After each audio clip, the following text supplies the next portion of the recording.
Il est 11 heures ici à Paris. Bonjour à toutes et tous et bienvenue dans Parlons-en. Voici les titres de ce lundi. L'opération séduction de l'Europe et de la France vers les chercheurs américains notamment.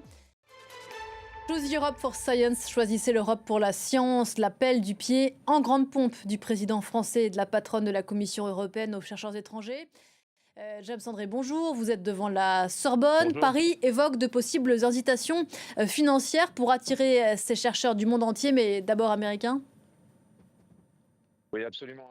James André, devant la Sorbonne, merci beaucoup James. L'initiative fait aussi grincer des dents des syndicats français de l'enseignement supérieur qui accusent le président français de sous-estimer les difficultés des chercheurs ici dans l'Hexagone. En attendant, certaines de leurs universités courtisent ces cerveaux américains qui semblent nombreux à vouloir quitter les États-Unis de Donald Trump pour les raisons qu'on vient d'évoquer.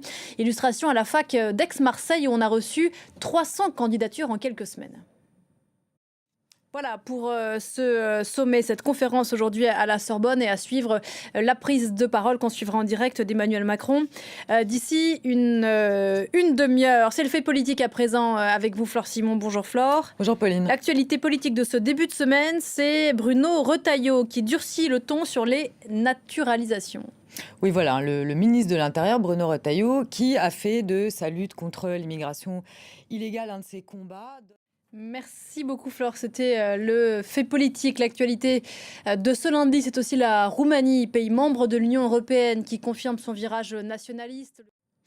Il s'appelle Sean Combs, mais on le connaît mieux sous son nom de scène, P. Diddy, Puff Daddy.